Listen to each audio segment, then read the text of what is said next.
Recently, two Israeli diplomatic employees in Washington were shot. Apparently, the killer emptied his handgun and fired off 21 rounds, killed them almost instantly, and then ran into the museum where they were working and started to act as if he was a victim until he shouted out, "Free Palestine." What we're seeing throughout the United States right now is a lowering of the bar of what's acceptable in terms of violence. How can we get in there to justify this in some ways or contextualize it? So what we're seeing is two nexuses that come together and promulgate anti-Semitism. The unhinged come out of the woodwork because the general climate rewards that type of behavior. And what are we to make of this?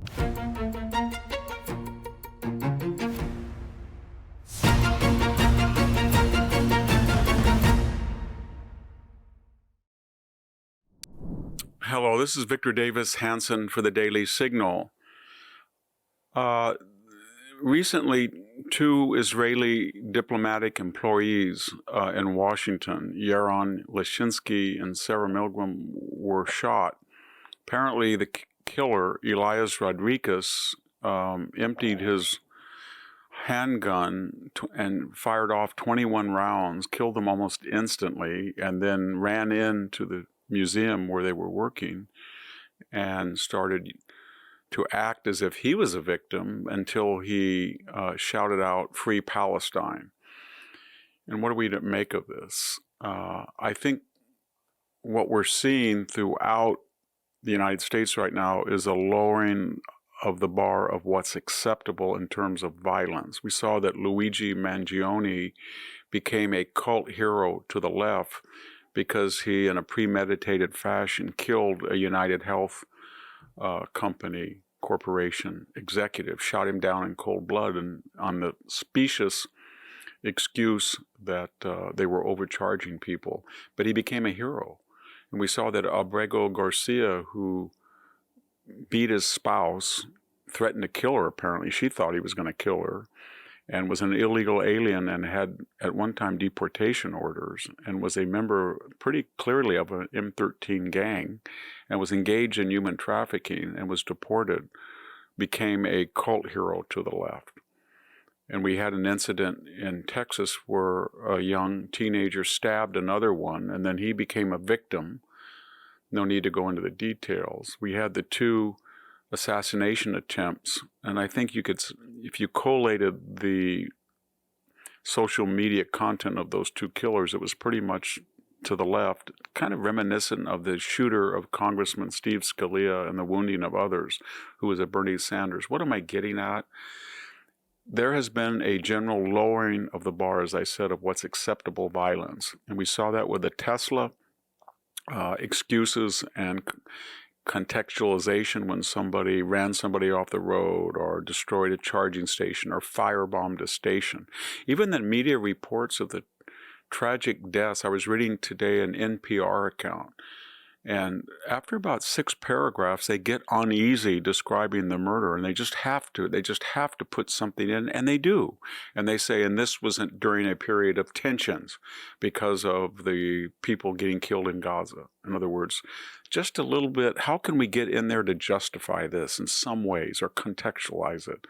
So that is one thing that's happening, and that makes violence more permissible. The other is this endemic anti-Semitism. Let's be honest, it's not some cowboy in Wyoming in 1950 that doesn't like Jews. We're talking about two nexuses that come together and promulgate anti-Semitism. The one is wealthy people in the universities, many of them DEI, but not all, who feel that it's either in vogue or as DEI people they cannot be criticized as victims for victimizing others, meeting foreign students from the Middle East. And in that cauldron, it becomes permissible to say globalize the intifada, river to the sea, the eliminationist rhetoric about Israel, storm a library, chase Jews into a library, damage the president's office, rough up a Jewish kid on campus. It was all acceptable. There were no consequences. That's why those 3 college presidents either were fired or had to resign. So what we're seeing is that the unhinged come out of the woodwork because the general climate rewards that type of behavior. So Mr. Rodriguez thought, A, if I use violence, in this case, bring a gun into Washington, D.C. from my home in Chicago, and I have good, firm left-wing credentials. His father was asked to be a guest at the Trump speaker by a left-wing Congressman Garcia from Illinois.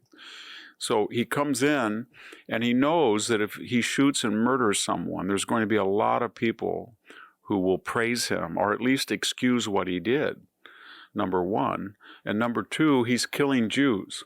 So he knows on campus that one of the Harvard Review people roughed up a Jew and was given $65,000 honorarium scholarship from Harvard's one of the groups that sponsors Harvard Law School. Bottom line, this is going to continue until somebody says we're not going to put up with it anymore. You're not going to be a foreign student and come over to the United States on a student visa and spout hateful rhetoric and torment Jews and make it uncomfortable. And you're not going to be one of these elite students who crashes into the president's office at Stanford or crashes into a building at Columbia and thinks there's no consequences.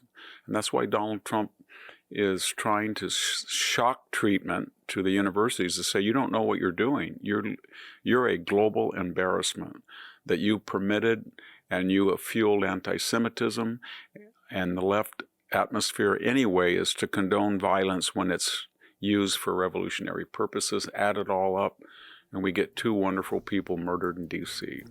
Thank you very much. This is Victor Davis Hanson for the Daily Signal.